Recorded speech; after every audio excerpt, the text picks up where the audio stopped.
함께 나눌 말씀은 에스겔 28장 2절의 말씀인데요. 읽어드리겠습니다. 같이 읽겠습니다. 인자야, 너는 두로 왕에게 이르기를 주 여호와께서 이같이 말씀하시되 내 마음이 교만하여 말하기를 나는 신이라 내가 하나님의 자리 곧 바다 가운데에 앉아 있다 하도다. 내 마음이 하나님의 마음 같은 채 할지라도 너는 사람이요 신이 아니거늘. 아멘. 넘기면서 할게요.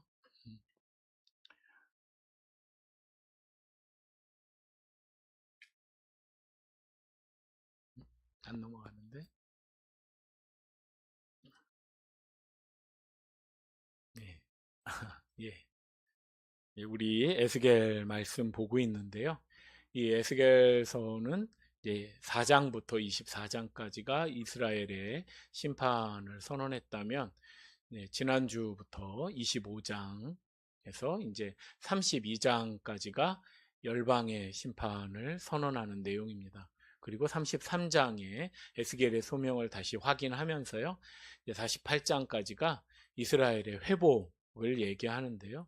이스라엘은 범죄했는데 범죄한 이스라엘이 망했습니다. 주전 586년. 이 숫자는 한번 기억하시면 좋을 것 같은데요. 586년에 이스라엘이 망하고요. 이제 몇 달 지나서 에스겔이 그 소식을 듣습니다. 그 다음부터 에스겔의 예언이 바뀌기 시작해요. 그래서 이스라엘이 심판받는다를 그동안 예언했다면 이스라엘이 망했잖아요. 예언대로. 그 예언이 끝나고 나서부터는 이제 열방의 심판을 예언합니다. 이 열방이 이제 심판받는 것은 거기 빨간 글씨로 보여드린 것처럼요. 창조주 하나님 앞에 범죄했고요. 그들 자체가 범죄가 있었고요.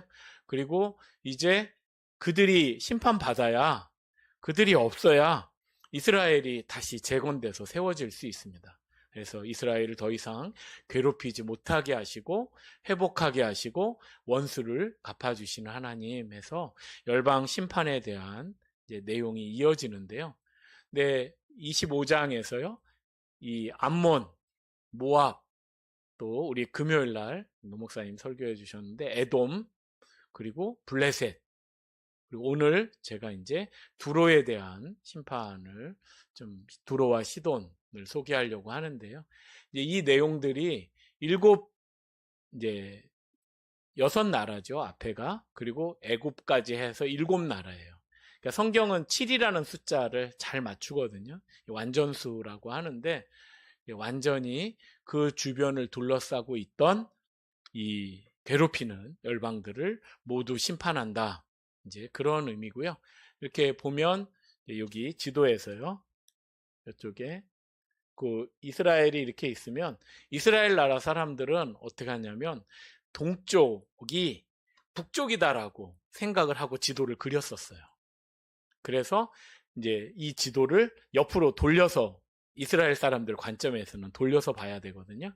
그러면 이제 머리 위쪽으로 바로 예루살렘의 머리 위쪽으로 올라가는 데가 암몬이에요. 갖고 암몬부터 모압, 에돔, 그리고 블레셋, 그리고 이제 두로 위쪽으로 시돈 이렇게 올라가는데요. 예? 이 두로는 나라가 아니고요. 뭐 왕이라는 표현이 있지만 일종의 두로, 사르바, 시돈, 베이루트, 그리고 비블로스, 또 그 위에 있는 도시들까지 해서 이 바닷가에 쭉 있는 도시들을 뭉쳐가지고 페니키아, 이제 성경에는 베니게라는 나라로 소개가 되는데, 여기가 이 영어 알파벳이 처음 시작된 A, B, C, D가 시작된 데가 여기 페니키아거든요. 이제 그 나라의 도시죠, 두로는. 근데 이 두로, 또 그 위에 시돈, 그러면 두로에서 요 밑에가 바로 갈릴리가 있고 이스라엘 바로 북쪽이 두로예요. 그리고 그 위에 이제 한 40km 더 가면 시돈이 있어요. 그리고 사르밧 과부 얘기도 있고 예수님도 사역 중에 여기를 왔다 갔다 하셨죠. 근데 이 두로는 대단한 나라예요. 그러니까 지금 두로의 심판에 대해서 25장에 이제 암몬, 모압, 에돔, 블레셋 이제 네 나라를 이제 얘기했다면 25장 하나에 네 개였는데 두로는 26장, 27장, 28장 중반까지가 다 두로예요. 되게 중요한 나라예요. 이 에스겔이 이제 중요하게 여겨서 설명을 했는데 시돈은 짧게 했고요. 시돈을 짧게 한 이유는 두로와 시돈이 쌍으로 같이 다녀요. 비슷한 이제 여건인데 그러면 두로는 어떤 나라였냐 했을 때 엄청난 부자였어요. 여러 주변 나라들이 다 부러워하는 부자 나라였어요. 그래서 뭐 이제 이 여러 큰 나라들이 두로가 가지고 있는 이 돈과 보석과 이런 것들을 물건들과 돈을 이제 탐하죠. 유다 역시도 두로를 너무 부러워했어요. 우리도 두로처럼 부자였으면 하고. 근데 이제 이 두로를 하나님이 심판하신다. 또 이제 그런 부분이고요. 두로와의 관계는 언제부터 성경에 기록이 되냐면 열왕기상 5장에 기록이 되는데 다윗 왕 때부터 두로에 대한 표현이 나와요. 두로의 히람이라는 왕이 다윗을 좋아했어요. 다윗하고 엄청 친했어요. 다윗도 머리를 잘 굴린 것 같아. 두로는 그 당시에 이제 이 배를 만드는 기술이 최고였고요. 그리고 이 항로를 개척했어요. 갖고 지중해 전체를 뭐 다 이쪽이 이제 다 지중해라 그러면 이 끝에서 계속 가면은 로마가 있고 로마에서 더 가면 이제 스페인이 있는데 다시스가 거기에요. 그러니까 이 지도상으로는 한 이만큼까지 가야 다시스가 있는데 다시스의 배들이 두로까지 오고 갈 정도. 그 당시에 땅끝이 다시스였거든요. 그 배들이 오고 갈 정도로 항로를 개척했고요. 그 튼튼한 배를 잘 만들었고요. 이 배로 다니면서 시리아, 시리아는 위쪽이고 또 이쪽에 스페인, 아프리카 가는 곳마다 식민지를 건설했어요. 그러니까 대항해 시대. 스페인이 예전에 그랬죠. 스페인이. 이번에 월드컵 스페인이 올라갔잖아요. 근데 이제 그 영광이죠. 근데 스페인의 이 배들은 이제 무적 함대라고 했는데 두로가 거의 그 수준이었어요. 그래서 아프리카, 스페인 이 주변에 여러 나라들을 식민지로 건설했고요. 거기서 다 받았어요. 그리고 배로 무역을 했는데 이제 싸게 받아서 비싸게 판 거죠. 그런 이제 불공정 무역인데 그걸 통해서 어마어마한 부자가 됐어요. 두로는. 그리고 신기하고 좋은 물건이 많았죠. 그러니까 다윗이 히람하고 친구하면서 성전을 지을 준비를 할 때 이제 그 아들 솔로몬도 히람 왕하고 친해지죠. 그러면서 성전을 지을 때 레바논의 백향목, 요 위쪽이 시돈 위에 베이루트, 여기가 베이루트잖아요. 그리고 비블로스, 우리 바이블 여기가 이제 이름이 여기서 나오는데 요 위쪽 여기가 이 레바논의 산맥이에요. 근데 이 레바논의 백향목부터 시작해서 그 당시 이제 이 여러 큰 나라들이 가지고 있는 좋은 물건들, 보석들, 진귀한 것들이 다 두로로 모이거든요. 성전을 지을 때 그 최고의 기술자들과 최고의 물건들을 지원해서 그 당시 성전이 이제 대단한 건축물로 지어진 거죠.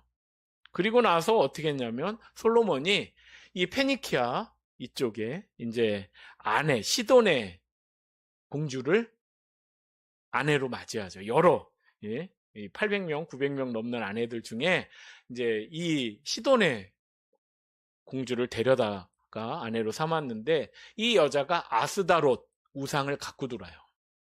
그리고 나중에 시돈의 이제 엣바알의 딸 이세벨을 또 아합 왕이 불러들이죠. 그러니까 결국은 두로와 시돈 이쪽은 바알, 아세라, 아스다롯 이 우상을 섬기던 나라들인데 결국은 솔로몬부터 시작해서 다 끌어들여가지고 솔로몬이 범죄한 걸로 인해서 북이스라엘과 남유다로 나눠지죠.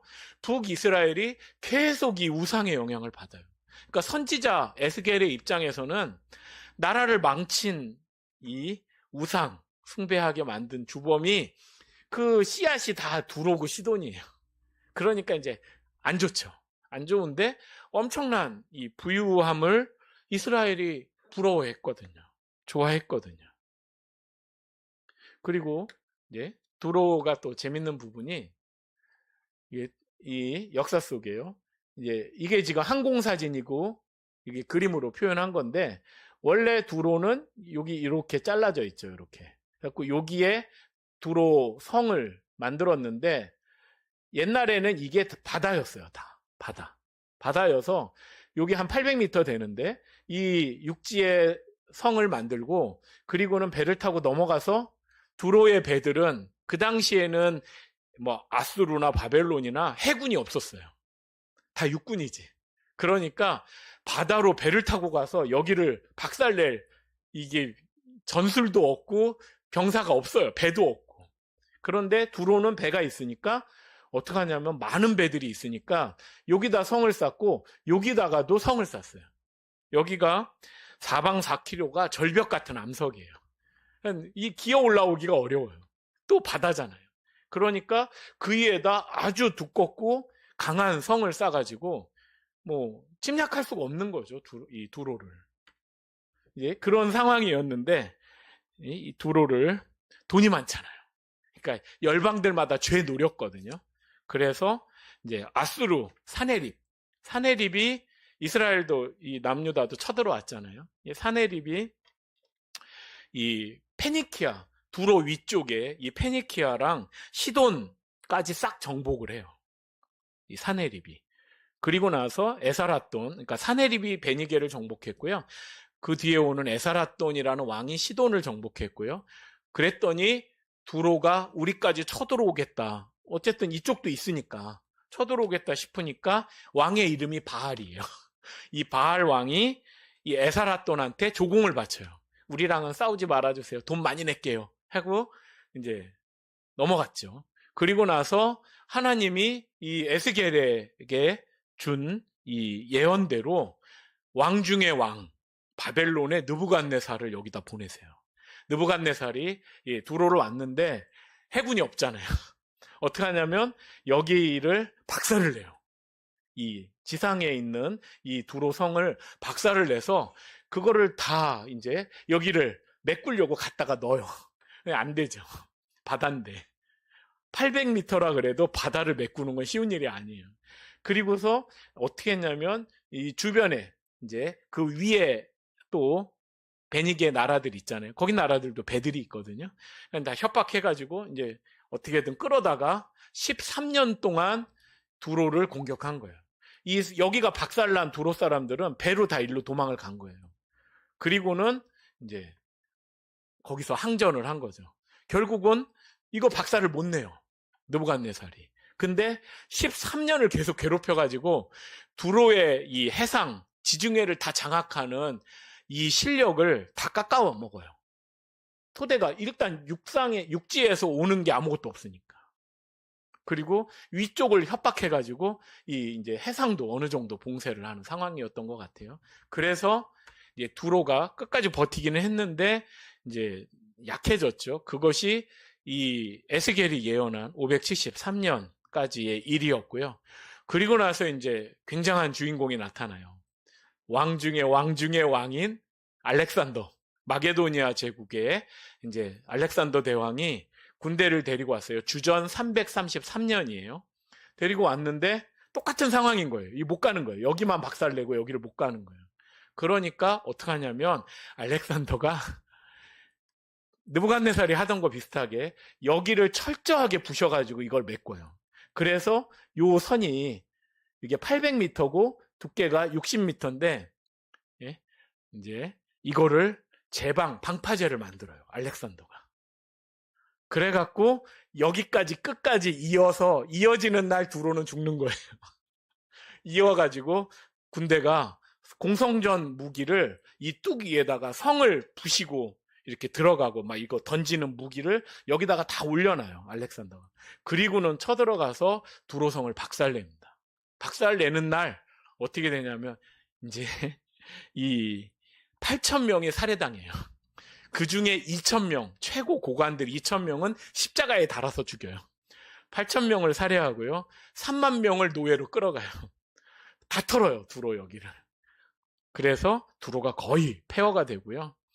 그리고 이제 그때 쌓았던 여기에 이 바닷물이 오고 가면서 이제 토사가 자꾸 쌓여서 지금의 이 반도처럼 이 라인이 형성이 된 거예요. 그러니까 결국 두로는 엄청난 부자였기 때문에 계속 노림을 당했는데 뺏기지 않았죠. 근데 이제 알렉산더에 의해서 완전히 박살이 났고요. 이제 주후 1124년 십자군 전쟁 때도 십자군들이 여기를 들어가요. 그래서 이 두로 이쪽 지역에다가 성을 하고 진을 만들고요.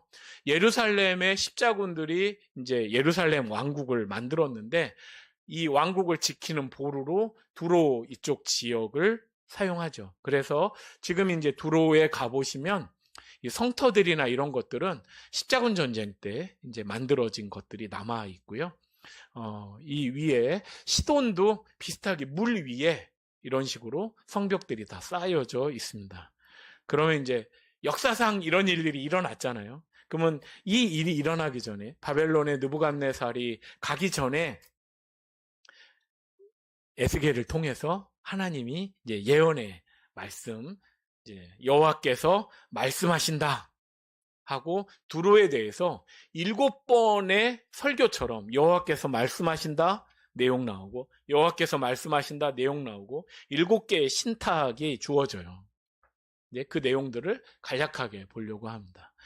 두로에 대해서는 총 4가지 이제 이것들 내용들이 주어지는데요. 뭐냐면 두로는 망한다, 심판한다.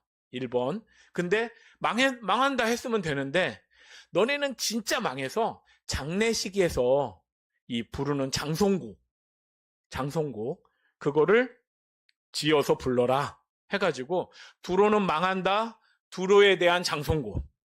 그 다음에 두로의 왕은 망한다, 두로 왕에 대한 장송곡. 이렇게 4파트로 두로에 대한 예언이 주어집니다. 이제 내용으로 들어가 보시면 이 인자야 하고 인자야는 누구냐면 에스겔이에요. 하나님이 에스겔에게 말씀하시는 거예요.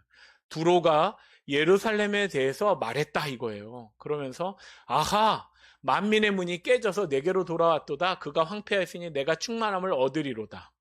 두로가 말한 거예요. 만민의 문은 예루살렘이에요.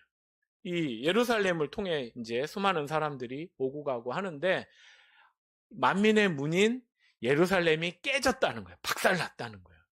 그랬더니 예루살렘이 가지고 있던 영광과 그 지위가 누구에게로 와요? 나에게로 왔다. 두로가 말하는 거예요. 그러면서 그가 황폐했으니까 황폐하게 되었으니까 이 예루살렘이 얻는 이익들을 내가 다 가질 것이다. 내가 충만하다. 그래서 아하 하고 이야 즐거워하는 거죠. 두로가. 근데 하나님이 그걸 말하시는 거예요. 지금 에스겔한테. 두로가 이따위로 하니까 내가 손볼 수밖에 없어. 이제 그러시는 거죠. 이게 첫 번째 신탁이에요. 두 번째, 여호와께서 또 두 번째 이같이 말씀하셨느니라 하면서요. 이제 두로를 어떻게 손봐주냐? 왕들 중에 왕인 바벨론의 느부갓네살을 보낼 것이다. 느부갓네살이 북쪽에서부터 말, 병거, 기병, 군대, 백성의 큰 무리를 거느리고 가서 두로를 박살낼 것이다. 실제 느부갓네살 군대로 인해서요. 두로의 영향력이 지중해 해상의 주도권을 갖고 있었거든요. 두로가 그냥 도시인데도 이 도시국가죠. 근데 이 두로가 지중해 전체를 호령할 만한 힘을 갖고 있었는데 그 힘을 거의 잃게 돼요. 이 느부갓네살의 군대에서. 그러니까 실제 이런 일이 있었고요. 그리고서 이제 세 번째 신탁에서 여호와께서 말씀하셨다 하면서요. 그런 느부갓네살로 인해서 두로가 박살이 나고 나니까 바다의 모든 왕이, 이 얘기는 두로랑 이 무역을 했던 나라의 왕들이 두로가 거의 망하는 수준이 되니까 무역을 못하게 되거든요. 그러니까 그 나라 왕들이 놀란 거예요, 전부. 그래서 어떻게 하냐면 보좌에서 내려와, 왕좌에서 내려와서 이 왕의 옷을 벗고요, 수놓은 옷을 벗고 덜덜덜 떨면서 너로 말미암아 무시로 떨며 놀랄 것이다. 두로가 이렇게 망했어 하면서 하나님을 두려워한다는 거죠. 그리고 이제 이 네 번째 신탁. 그러니까 두로 심판 안에는 하나님이 주신 4개의 메시지가 있는데요. 네 번째 메시지에는 주 여호와께서 이같이 말씀하셨느니라. 두로는 어떻게 돼요? 주민이 없는 성읍이 되는 거예요. 최고의 부자였고 최고의 영광을 누리고 지중해 전체를 호령하던 이 두로가 주민이 없는 도시가 된다는 거예요. 황폐한 성읍이 돼요. 그런데 어떻게 되냐면 깊은 바다가 내 위에 오르게 하며 큰 물이 너를 덮게 한다. 이게 노아의 홍수를 생각나게 해요. 이게 약간 학자들은 뭐라고 표현하냐면 신화적인 표현이다라고 해요. 실제 두로를 물이 덮은 건 아니거든요. 군대가 가서 박살을 냈지 이 홍수가 나서 두로가 쓸려간 게 아니에요. 근데 깊은 바다가 내 위에 오르고 큰 물이 너를 덮는다. 하나님의 징계를 비유적으로 표현한 거죠. 그래서 두로가 이제 이 박살이 났죠. 그러면서 거기에 이제 또 나오는 표현 중에요. 이 구덩이로 이제 내려간다. 땅 깊은 곳, 산자의 땅에서는 영광이 없다. 막 이런 표현들이 이어져요. 근데 이제 이 구덩이가 지옥, 음부 이런 거를 표현하는 이제 히브리어 단어인데 구덩이가 되는 거죠. 이 두로가. 이게 하나님이 두로를 손보신 거죠. 그리고 나서 이게 이제 첫 번째 단락입니다. 두로의 심판. 그러면 두 번째 단락에서는요. 두로는 심판당하는데 진짜 망해서 다 죽었어. 이 장성곡으로 두로의 심판을 더 강하게 확정짓는 내용으로 이제 다섯 번째 하나님의 메시지가 주어집니다.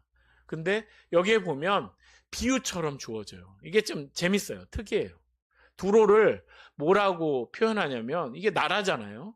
도시국가인데 근데 이 찬란한 두로의 영광을 굉장히 막 타이타닉 그 배처럼 멋있게 만들어진 배로 두로를 비유해서 얘기를 해요. 그러면서 4절에 이제 27장으로 넘어가요. 그러면 이제 내 땅이 바다 가운데 있다. 바다 가운데 있죠? 두로가. 근데 너를 지은 자가 내 아름다움을 온전하게 하였다. 이 표현이 있어요. 여기서 너를 지은 자는 하나님이 아니에요. 두로를 건설한 사람들이에요. 그러니까 이게 성경 읽다 보면 이게 다른데 하나님 표현하고 비슷해서 이게 헷갈릴 수 있는데 너를 지은 자가 내 아름다움을 온전하게 하였다. 자기들의 능력으로 두로를 아름다움을 온전하게 했다는 거예요. 근데 아름다움을 온전하게 한다는 거는 누구의 영역이냐면 하나님의 영역이에요. 근데 하나님의 영역을 넘보는 그런 자부심으로 두로를 세웠다는 거죠. 그러면서 이제 만들었다 막 그 주변 나라에 엄청나게 이제 좋은 재료로 이 만들었다라는 거를 얘기합니다. 그래서 스닐의 잣나무, 네바논의 백향목, 바산의 상수리나무, 기띔섬의 황양목과 상아, 애굽의 수놓은 가는배, 엘리사섬의 청색 자색배 여러 나라의 좋은 것들을 다 갖다가 엄청나게 아름다운 배를 만들었다는 거예요. 이 6번 나와요. 그리고 이제 되었다라는 말이 뭐냐면 시돈과 아르와 주민들, 두로의 지혜자들, 그발 노인들, 지혜자들, 바사와 룻과 분의 용병들, 아르와 사람들, 두로의 군사들, 주변 나라들의 훌륭한 장인들, 군인들이 이 두로라는 큰 배를 움직이는 기술자들로 참여했다. 그들이 두로의 일부가 되었다. 만들었다. 누가요? 자기들이. 그래서 너를 지은 자, 두로를 만든 자들이 이렇게 자부심을 가지고 대단한 능력으로 해냈다는 거예요. 그래서 이 인본주의적인 자랑을 하나님이 이제 빗대어서 먼저 표현한 거죠. 그리고 나서 두로와 무역하던 나라들에 대한 설명이 나와요.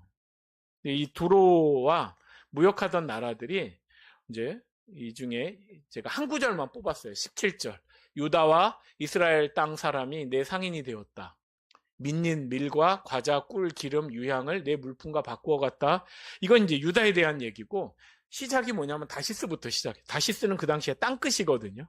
땅끝에서부터 배들이 와가지고 보화, 은, 철, 주석, 납 이거를 바꿔갔다는 거예요. 두로의 물건하고. 또 야왕과 두발, 메색의 노예와 노그릇. 그러면서 도갈마, 드단, 여러 섬들, 또 아람의 남보석, 자색배, 수놓은 것, 가는 배, 산호, 홍보석 이런 것들을 가져왔다. 아람, 이스라엘 요 오른편에 있던 나라인데, 근데 이제 이 아람의 이 재물들이 그 뒤에 또 다메섹의 헬본 포도주와 흰 양털 이게 나오거든요. 아람이 다메섹이에요. 그러니까 이제 이 70인경이라는 표현에서는 이 아람이라고 안 하고 여기를 에돔으로 표시를 하거든요. 그러니까 아마 발음상 차이로 뒤에 다메섹이 나오는데 앞에 아람이 또 나오지는 않고 이건 발음상의 차이로 기록이 된 거다라고 학자들은 보는데요. 에돔의 남보석, 자색, 배, 수놓은 거, 가는 배, 산호, 홍보석 이것이 실제 에돔의 특산물이었다라고 하고요. 에돔 또 이 다메섹, 스바 그리고 아라비아, 하란, 에덴, 스바, 아수르, 길맛 그러니까 주변에 이 여러 나라들이 소아시아 팔레스틴의 남쪽부터 북쪽까지 시리아, 아라비아, 메소포타미아, 저 이란, 이라크 지역까지 그 사람들이 다 와서 두로하고 무역을 하면서 바꿔갔다는 거예요. 그러니까 두로가 그만큼 엄청나게 대단하지. 근데 이게 무슨 노래예요, 지금? 두로가 완전 진짜 망했어라고 장례식에 부르는 노래잖아요. 그러니까 그 앞에 두로는 엄청나게 화려하고 대단한 배야. 그랬지? 니네가 만들었지? 또 너네는 엄청나게 여러 나라들과 무역을 하면서 그 나라들이 다 너희의 이 상인이 돼서 너희랑 거래했었지? 근데 이제 여긴 앞에 밑밥을 깐 거예요. 그리고 나서 결론. 두로의 침몰. 여기가 이제 애가의 마지막 부분입니다. 내 사공이 너를 인도. 이 사공은 그 주변에서 가장 항해술이 좋았던 사람들만 모은 거예요. 두로의 배에. 근데 너를 인도하여 어떻게 했어요? 큰 물에 이르게 함이고 동풍이 바다 한가운데서 너를 무찔렀다. 요나를 떠올려 보세요. 큰 물과 동풍은 누가 보내요? 하나님이 보내요. 하나님이 던지세요. 그러면 두로라고 하는 이 비유된 이 아름다운 배가 아무리 멋지고 아무리 아름다운 뭐예요? 하나님이 던지셔서 꼬르륵 물속으로 빠져버리면 끝나는 거예요. 아무리 무역을 잘했으면 뭐예요? 대단한 물건을 많이 가지면 뭐예요? 한 방에 꼬르륵 들어가 버리는 거예요. 그리고는 바다 깊은 데서 이제 파선했는데 예, 왕들이요. 주변에 거래하던 왕들이 처음에는 두로의 이 망한 걸 듣고 근심했다가 나중에 어떻게 했냐면 많은 민족의 상인들이 너를 비웃었다. 영원히 다시 잊지 못할 것이다. 두로가 예루살렘에 대해서 했던 행동을 두로가 돌려받고 있어요. 이게 이제 두로 멸망에 대한 얘기고요. 오늘 이제 본문으로 넘어가면 이제 두로가 망하는데 두로에 망한다라는 것을 한 번 더 강조하기 위해서 두로 왕이 망한다, 두로 왕이 예? 죽어서 이제 애곡을 부른다. 이게 또 한 번 반복됩니다. 그러니까 두로의 죄가 그만큼 대단하고 컸다는 거죠. 근데 여기에서 두로의 죄가 정말 뭔지가 명확히 나와요. 오늘 말씀의 제목을 나는 신이라 이걸로 두로 왕이 자기한테 한 말이에요. 이게 여기 보면 인자야 에스겔이죠. 너는 두로 왕에게 말해라. 주 여호와께서 이같이 말씀하시되 하면서 얘기하죠. 네 마음이 교만하여 말하기를 나는 신이라. 내가 하나님의 자리 곧 바다 가운데 앉아있다. 바다 가운데 있어서 아무도 우리 못 건드려. 우리 엄청나게 두꺼운 성벽을 쌓고 밑엔 다 절벽인데 어떻게 올래? 왔죠. 예? 알렉산더가 갔죠. 그리고 박살냈죠. 예, 아무도 못 온다고 생각했어요. 느부갓네살도 사실은 못 갔어요. 근데 그러면서 나는 신이야 얘기하는 거예요. 그리고 네 마음이 하나님의 마음 같은 채 할지라도 지가 하나님인 척 소리 지르고 떠벌리고 있는데 결론은요. 너는 뭐예요? 너는 사람이고 신이 아니야. 이 말씀을 좀. 그러면서 그 뒤에 이제 또 나오는 표현이 너를 죽이는 자 앞에서도 내가 하나님이라고 너 말할 수 있어? 너를 죽이려고 왔어. 지금 죽이려고 하는데 나는 하나님이야. 그럴 수 있어? 너무 리얼하죠. 이 두로에 대한 심판의 말씀이 지금 이 시대에 무슨 의미가 있나 생각을 해보면요. 지금 이 시대는요, 다 자기가 신이 되는 시대예요. 이 삶의 목적이, 지금 우리 어르신들은 어려운 시절에, 가난한 시절에 우리 가족을 지켜야겠다, 우리 애들을 키워야겠다, 이런 사명감이 있고 헌신을 하셨잖아요. 그러니까 나는 고기 안 좋아해, 너 먹어, 너 먹어. 우리 엄마는 고기 안 좋아한대. 그런 비유들이 있잖아요. 근데 지금 세대, 젊은 세대들은 어때요? 갑질 대마왕이죠. 갑질 대마왕. 학교 선생님들 막 갑질하고, 군인, 우리 아들, 우리 애 이어폰 꽂아서 재워줘야 돼요. 우리 애는 왜 훈련받는데 사진에 안 나왔어요? 힘들어서 못 해먹겠다고 그래요. 이 갑질 대마왕들이에요. 30대, 40대. 예? 어떠세요? 다 내가 중요해. 내가 왕이고, 내가 하나님이고, 내 행복과 내가 잘 먹고, 내가 즐기고, 내가 노는 거에 최고야. 거기에 올인하고 살아요.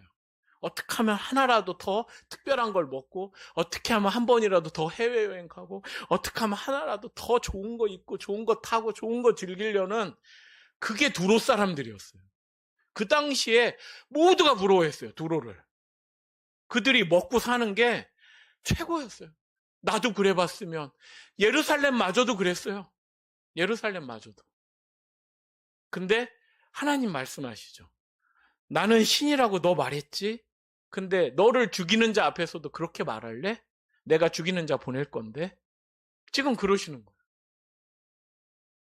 그러면서 이제 멸망, 애가 두로왕의 심판에 대한 걸 하고요. 이제 마지막 확인사살이에요. 너 죽어가지고 이제 장례식 노래 부를 거야. 근데 그 장례식 노래가 되게 특이해요. 하나님이 인자야, 두로왕을 위해 슬픈 애가를 지어서 그에게 말해줘.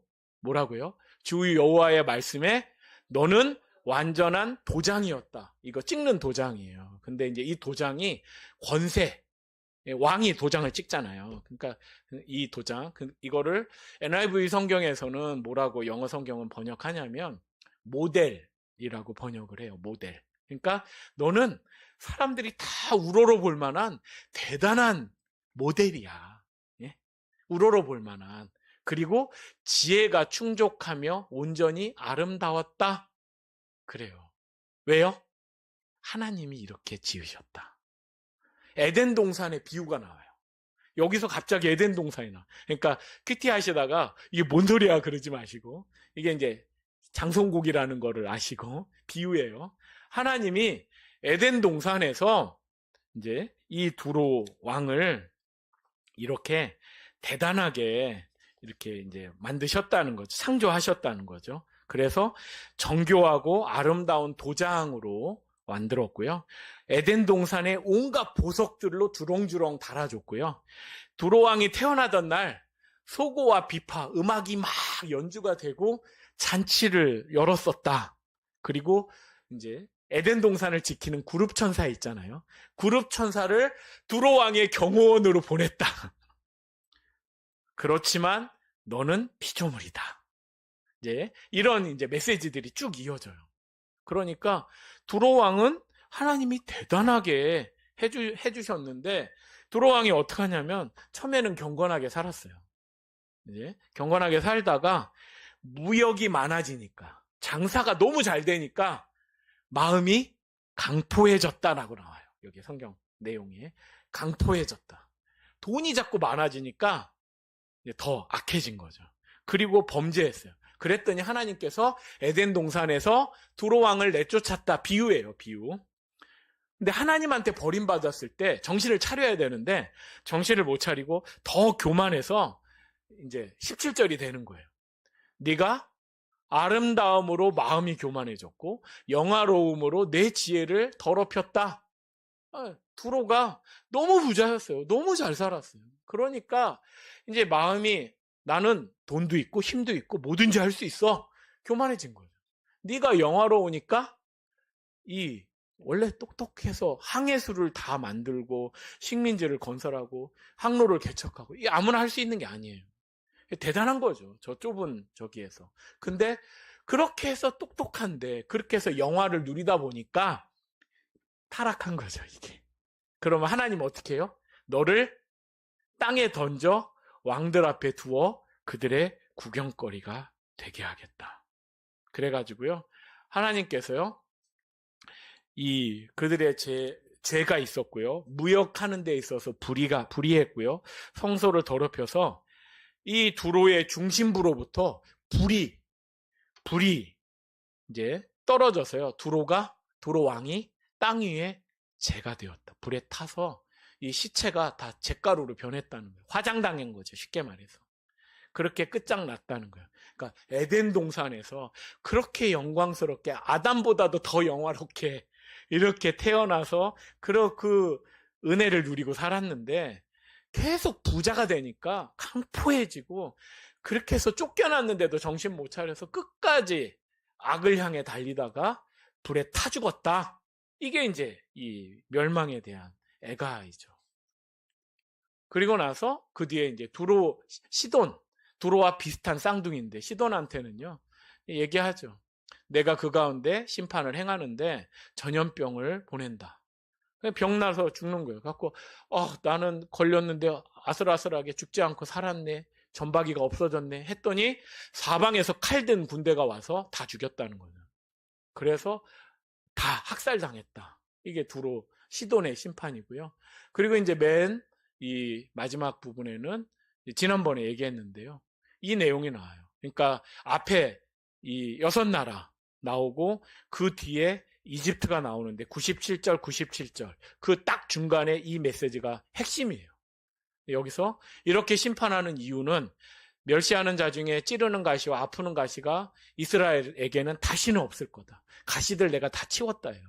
그리고 흩어져 있는 이스라엘을 다 나라로 잡혀갔잖아요. 근데 그 나라들이 다 망했어. 그러니까 고향으로 돌아올 수 있죠. 약속의 땅, 조상에게 준 땅으로, 야곱에게 준 땅으로 돌아온다는 거예요. 그리고 나서 거기서 편안하게 살면서 집을 새로 져서 포도원도 만들고, 멸시하던 모든 자를 내가 심판할 때 너희는 평안히 살면서 뭐라고요? 내가 그 하나님 여호와인 줄 알리라. 이렇게 하시겠다. 이렇게 해서 심판하시겠다 했습니다. 오늘 말씀 마치면서요, 우리는 내가 하나님이라 하는 시대를 살고 있습니다. 사람들이 그렇게 살아요. 예? 먹는 것마다 왜 이렇게 사진들을 찍는지 모르겠어요. 나 이거 먹어, 나 먹었어. 뭐 긴 말은 안 하겠습니다. 하여튼 사람들이 너무 먹는 거예요. 나 어디 갔어? 막 목사님들도 계속 올라와요. 같은 이게 다 똑같아요. 불신자나 또 성도님들이나 사역자들이나 이 시대가 그래요. 그런데 분명히 이제 지금 이 시대는 뭐냐면, 내가 가진 것 갖고 마음껏 누리고 하고 싶은 대로 내 맘대로 살겠다는 거예요. 두로가 그렇게 살았는데, 거기에 넘버원이었는데, 너가 하나님이냐? 너를 죽이는 자 앞에서도 그 말 할래? 이게 하나님이 주시는 메시지입니다. 우리에게도 똑같아요. 우리 찬양한 것처럼 우리는 순례자입니다. 소망이 땅에 있지 않아요. 땅에 소망에 있는 사람은 그게 전부예요. 돈으로 어떻게 잘 먹고 어떻게 즐기고 사느냐, 이게 땅의 사람의 소망이라면, 하늘에 속한 사람들의 소망은 예수 그리스도예요. 그 하나님의 은혜고 하나님의 사랑이고 하나님 나라예요. 그 나라에 우리는 이미 속해 있어요. 죽어서 가는 게 아니라 지금도 이미 그 나라에 속해 있고 그 나라의 법으로 살아가고 있어요. 잊으면 안 돼요. 내가 하나님이 되려는 시대를 우리는 역행해서 그냥 놀고 먹고 즐기는 거를 목적으로 사는 세대에, 우리는 하나님이 목적이고 하나님 나라가 목적이고 주님의 사랑을 나누고 전하고 또 섬기는 그것이 우리의 목적이다. 나에게 하나님이 재물을 주셨다면, 나에게 건강을 주셨다면 이렇게 섬기고 나누기 위해서 살아가는 삶이다를 꼭 잊지 않으실 수 있기를 축원드립니다. 오늘 오전에 우리 노목사님 통해서 들은 말씀하고 너무 연결되는 것 같아요. 하나님이 이번 주 주시는 메시지니까요, 우리 힘차게 믿음으로 승리하시기를 축원드립니다. 기도하겠습니다. 아버지 하나님, 저희를 하나님의 백성으로 삼아주시고 저희에게 모든 필요한 것들을 주시되 자족할 수 있는 믿음을 주셔서 감사합니다. 땅의 사람들은 자기가 신이라 외치고 자기 마음대로 놀고 먹고 즐기는 일에 모든 힘과 물질을 쏟아내지만 저희는 하나님의 나라에 속하여서 영원한 주님을 소망으로 삼으며 주를 경외하고 섬기는 일에, 이웃을 사랑하고 섬기는 일에 온전히 쓰임받는 영광스러운 하나님 나라의 백성으로 살아가게 하옵소서. 예수님의 이름으로 기도드립니다.